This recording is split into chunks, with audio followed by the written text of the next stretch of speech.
Hello, welcome to my channel, or welcome back if you've been here before. My name is Beth Ann, and today I'm going to do the mid-year book Freakout tag, whatever the name of that is. Yeah, and the original creators of this tag are no longer active on YouTube, so I don't really have original videos to link to, but I encourage everyone, if you haven't already been watching these tag videos, go check out all the lovely versions that other booktubers have been doing for over a month now. I'm really behind. So yeah, and this video will probably go up while I'm in Alaska visiting my brother who now lives there, which is bizarre. So anyway, all right, let's dive into the tag. So all of the questions will be down below. So the best book that you've read so far this year. So that for me, I think is a tie right now between The Memory Librarian by Janelle Monae, which is their collection of science fiction short stories, and Chasing Me to My Grave by Winfred Rembert, who is a famous Black artist. And this is his autobiography detailing growing up in the Jim Crow South of the United States in rural Georgia, starting in, I believe he was born in 1945. So they were both just incredibly impactful reads for me for various reasons. Winfred Rembert for the just visceral but like beautiful, clear, concise description of how recent some of the really, really awful Jim Crow violence has been in our nation's past. And then The Memory Librarian, I have a whole video talking about it and one other science fiction short story collection, but The Memory Librarian was just a wonderful exploration of sort of like queer African or African-inspired futures. And in a science fiction dystopia, most of the characters were queer in one axis or another, and it was just so full of the joy that people find even in oppression and even in struggle. And so that book just like, they both blew me away. So those are my best books of the year so far. Okay, best sequel you've read so far. So I've been rereading the Robert Jordan Wheel of Time series, which is an old favorite of mine. And so of the sequels that I've read this year, there haven't been that many, but I've read 2 of those Robert Jordan books. And so those are my favorites of the year so far. Crossroads of Twilight, Knife of Dreams are number 10 and number 11 in that series. Okay, number 3, new release you haven't read yet, but want to. So I'm going to plug an author tuber. So Tears of the Marigold by S.D. Huston is the 3rd installment in her Clash of the Goddesses series. And I read the first book in that trilogy, Blood of the Lily, in June. And I'll talk about that in a future video when I do my June wrap up. But I really enjoyed it. It was creative and lovely, and I'm looking forward to moving on with the series. So I own the next 2 books. The 3rd one, Tears of the Marigold, just came out at the beginning of June.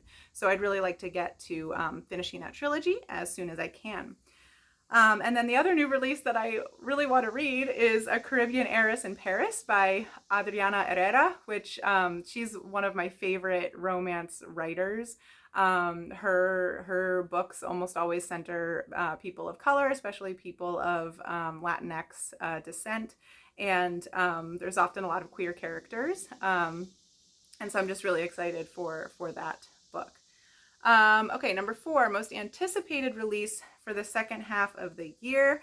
I was going to plug another author tuber and say Margaret Pinard's short story collection, because she has announced in a couple places recently that she's hoping to pull together a short story collection and publish it, I think, by the end of this year. So Margaret, if you watch this, I'm really excited. That's my most anticipated new release for the second half of the year. Okay, number 5, biggest disappointment. The Paper Magician by Charlie N. Holmberg, which I will rant about in my June wrap-up video, which I've already filmed, but will come out after this video. But let's just say it was full of misogyny and heteronormativity and outdated gender roles and inappropriate student-teacher relationships. I did not like it. So if you want to hear me talk more about that, watch my June reading wrap-up video that'll come out in a few days. Okay, biggest surprise. So I have 2 things for this one. So one is the Very Nearly Honorable League of Pirates series by Carolyn Carlson, which is a middle grade series, and it was outstanding. Well, and series, I've only read 1 book in it. But it's the sort of series where I'm gonna like make my daughter try it in middle school when she gets there. So we follow a wonderful, I think, 11-year-old girl, Hillary, who's the daughter of the admiral in this fictional fantasy country, but she really, really, really wants to be a pirate. And it's a world where magic is only housed in objects. And so if you have a magical object, you can use it to do a limited amount of magic. And someone has been stealing all of the magical objects in the kingdom. And so she gets just sort of wrapped up into this adventure because all she wants to do is be a pirate. So she runs away from home to try to be a pirate, and she gets sucked into the whole adventure about who is stealing the magical objects. And it was hilarious. She's a wonderful character. The supporting characters are amazing. It was funny. It was really creative. And yeah, I just absolutely loved it.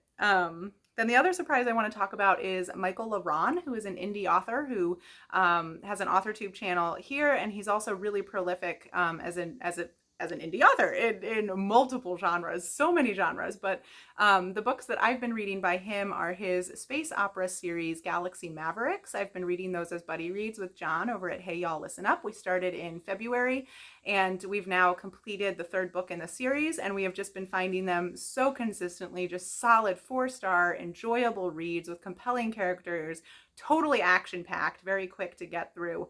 But what's surprising is that they are more of a novella length. They're all pretty, well, definitely more of a novella length. I mean, they're quite short, and just the amount that he packs into them so skillfully. I mean, they're just really good, and I feel like it's hard to make science fiction short because of the world building that's sort of inherently involved in talking about totally made up stuff. He does play fast and loose with science, but he's writing about the characters. I mean, that he's not trying to convince you that he's thought out space travel in every possible detail. You know, he's just trying to put characters in these new situations and see what the characters do, and dealing with really understandable characters who are dealing with big things that mirror things that we're dealing with on Earth today. So yeah, that's been a surprise, and I'm really enjoying that series and excited to continue reading it with John. Okay, favorite new author. Number 7, debut or new to me. So that would be Janelle Monae, because I was just so blown away by the Memory Librarian. Okay, number 8 is newest fictional crush. Phryne Fisher from the Phryne Fisher murder mystery series. So I read the 2nd book in that series earlier this year and just really enjoyed it. And Phryne Fisher is just amazing. So she's definitely my newest fictional crush. She's also number 9, my newest favorite character, Phryne Fisher. If Rosie Cockshut watches this, I think she'll be very pleased with my Phryne Fisher love. Okay, then number 10 is Book That Made You Cry. Going back to the Memory Librarian here, that book made me tear up so many times. There were a couple times where I just like had to put the book down for a second just to like collect myself. So yeah, the Memory Librarian.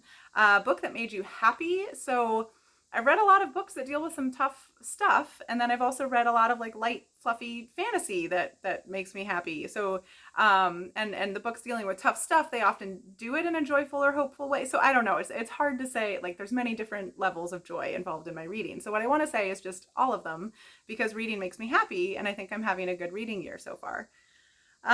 Number 12, the most beautiful book you've bought so far this year or received. So I have 2 answers for this. So one is The Memory Librarian by Janelle Monae. I just really love the clean, futuristic cover. So I'll put that up here. And then also The 10,000 Doors of January by Alex E. Harrow. I just really, really love how pretty that color is. And I read that book that cover, and I read that book in January. All right. Number 13 is what books do you need to read by the end of the year, which is a very offensive question. So I abstain, because the answer is all of them, which is impossible. So yes, we're not answering that. Okay, So that's my Midyear book Freakout tag. I hope everyone else has been having a great first half of the year. I've been watching a lot of these tag videos, so I certainly know that a lot of the folks that I interact with on Booktube have been overall having a good reading year. But yeah, have you read any of the books that I talked about in this video? What did you think about them? Would you have also chosen them for the prompts that I chose them for? And yeah, with that, I'll sign off. I hope everyone's having a good time reading now that we're into the second half of the year. And I'll see you all in the next video. Thanks. Bye.